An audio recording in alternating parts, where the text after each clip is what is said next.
ஒரு விலை மாதவியின் வீட்டுக்கு ஒருத்தன் போகிறான். போகும்போது அங்கே அந்த அம்மா கேட்குது, நீ பார்த்து நீங்கள் சைவமா வைணவமா அப்படின்னு கேட்குது. அவனுக்கு ஒன்றும் புரியல. அவன் பணம் எவ்வளோ 5 கொடு 10 கொடுன்னு கேட்டான்னா ரைட்டு. என்னடா இங்கே வந்திருக்கிறோம் நானும் ஒரு விலை மாத வீட்டுக்கு, நம்மளை சைவமா வைணவமான்னு கேட்குறாங்க அப்படின்னு கேட்டான். அந்த அம்மா சொல்லிச்சான், இன்னும் ஒன்றும் புரியலையே அப்படின்ட்டான். ஒன்றும் இல்லை, சைவம்னா இப்படி வைணவம்னா இப்படின்னுச்சான். ஒன்றும் புரியல. சைவம்னா இப்படி வைணவம்னா இப்படி, ஒன்றும் புரியல. என்ன சொல்கிற, இதுன்னா அது தீபம் விபூதி இது தானே, அதில் என்ன இருக்குது அப்படின்னா, இல்லை சைவம்னா படுத்துக்கிறது, வைணவம்னா நின்னுங்கிறது. இவனுக்கு வெளியே பேசுறதுக்கு இந்த மாதிரி வாயை ஒடிச்சு அனுப்பினாங்கலாம். ஒரு லேடிஸுங்களை படுத்துக்கிறாங்க அப்படின்னாக்கா இது என்ன அர்த்தம்? இவன் வீட்டுக்குள்ளே இவன் பொண்டாட்டிங்களை வச்சு தான் பேசணும். அரசியலில் மேடை போட்டு பேசக்கூடாது. இவன் பொம்பளைங்கள்லாம் பார்த்தாங்கன்னா செருப்பை கட்டி அடிப்பாங்க. அவனை செருப்பை நானே கட்டி அடிப்பேன். அவன் என்ன ஏதோ ஒன்றாலும் பண்ணிட்டு போடான். அந்த திமுக கட்சியில் கூட அவங்களாம் லேடிஸுங்க இருக்கிறாங்கல்ல, எல்லாருக்குமே சேர்த்து தான் சொல்கிறேன். இது பட்டை போட்டவங்களாம் படுத்துக்கிறாங்கன்னாக்கா அது என்ன அர்த்தம்? இவன் எதை வச்சு பேசினான்? சுற்றி உள்ளவனுங்க சிரிக்கிறானுங்களா, மானம் கட்டவனுங்களா அவனுங்க?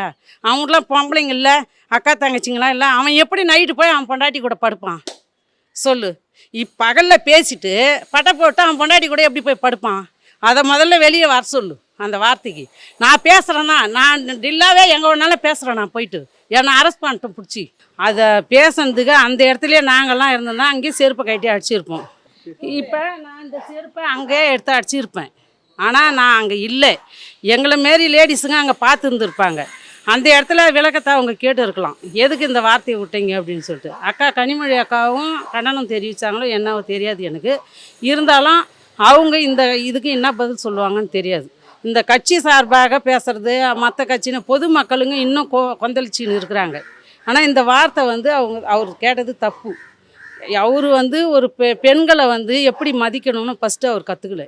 அவர் ஒரு பெரிய அமைச்சரோ அவர் ஏதோ இருந்துட்டு போட்டோம், எனக்கு அதை பற்றிலாம் தெரியாது. ஆக முதல்ல லேடிஸ் பப்ளிக்கில் இந்த மாதிரி பேசுறது தப்பு. ஃபஸ்ட்டு அவர் சைவத்துக்கும் வைணவத்துக்கும் கொடுத்த விளக்கம் எப்படி இருக்குது அப்படின்னா, இந்த திருட்டு திமுக உள்ள அத்தனை பேரும் விலைமாது வீட்டுக்கு போகிறாங்கங்கிறத அவர் ஒத்துக்கிட்டு இருக்கிறாரு. வேற உள்ளத்தில் எவ்வளோ அழுக்கு இருக்கோ அதுதான் வார்த்தையாக வெளிப்படும். இவரெல்லாம் ஒரு மனுஷன், இவ ஒரு அமைச்சர். நான் இவர் மேலே எனக்கு கோபம் வரல, இவனை ஒரு மனுஷன் நினச்சி இந்த தமிழ்நாட்டு மக்கள் தேர்ந்தெடுத்து இருக்காங்க பாருங்க, அவங்க மேலே தான் எனக்கு அவ்வளோ கோபம் வருது. இந்துக்கள் சோத்துல எண்ணத்தை போட்டு சாப்பிட்றாங்கன்னு எனக்கு புரியவே இல்லை. அவர் பேசியிருக்க பேச்சு, அவர் ஒரு ஒரு தாய்க்கு மகனா, ஒரு பெண்ணுக்கு கணவனா, ஒரு மகளுக்கு தந்தையா, அவரை சுற்றி யாருமே பெண்களே இல்லாமல் அவர் மட்டும் அப்படியே தனியாக வானத்துலேருந்து குதிச்சு வந்திருக்கிறாரா? இவ்வளோ இந்து மதத்தை இவ்வளோ தூரம் கொச்சையாக பேசுகிறீங்களே, நீங்களாம் நீங்கள் பதவி பிரமாணம் எடுத்துக்கிட்டு வரீங்க. நீங்கள் இதே இது நீ ஒரு நல்ல ஆம்பளையாக இருந்தால் சொல்கிறேன் பொன்முடி, நீ எவ்வளோ பெரிய ஆளாக இருந்தாலும் பரவாயில்ல, நீ நல்ல ஆம்பளையாக இருந்தீன்னா இதே மாதிரி ஒரு கிறிஸ்தவத்தையோ ஒரு இஸ்லாத்தையோ நீ இந்த மாதிரி பேசிட்டு நீ உயிரோட இருந்துருவியா? பேசு.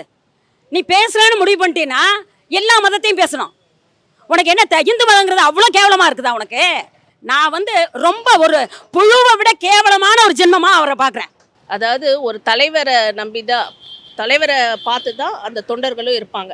ஓகே, பொன்முடி ரெகுலராகவே மகளிரை அசிங்கப்படுத்திக்கிட்டும் அவமானப்படுத்திக்கிட்டும் தலைக்குறைவாகவும் பேசிகிட்டு இருக்காரு. ஃபஸ்ட் என்ன சொன்னார்? பஸ்ஸு கொடுத்தாங்க ஃப்ரீயாக, ஓசியில் தானே போவீங்க அப்படின்னாரு. அப்புறம் என்ன பண்ணார்? 1000 ரூபா கொடுக்குறோன்னாங்க, 1000 ரூபா கொடுத்தாங்க கவர்மெண்ட்டில். அதுக்கு என்ன சொன்னாங்க? அப்புறம் 1000 ரூபாய் வாங்கிக்கிட்டு நீங்கள் பாய் ஃப்ரெண்டுக்கிட்ட பேசி ஜாலியாக இருங்கன்னாரு. இப்போ என்ன சொல்கிறாரு? படுக்கிறது நிற்கிறது அப்படின்றாரு.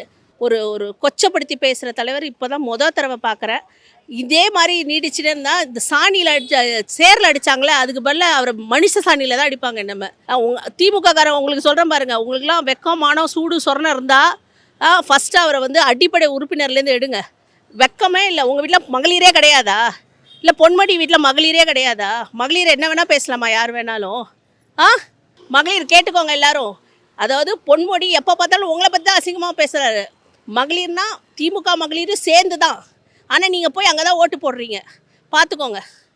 அதாவது இது ஆரம்பம், இன்னும் வெடிக்கும் பாருங்கள். இந்த இதுக்கு இன்னும் வெடிக்கும் தம்பி, பாருங்கள். இப்போ தெரியுதா ஏன் இந்த நாட்டில் நிறையா கற்பழிப்பு, வன்கொடுமைகள், ரேப்பு, சின்ன சின்ன குழந்தைங்களால ரேப்பு ஏன் நடக்குது தெரியுமா? இந்த மாதிரி தலைவர்களால தான். இது எதுக்காக இந்த வார்த்தை இவர் சொன்னார்? இது தப்பு தானே இந்த வார்த்தை சொன்னது.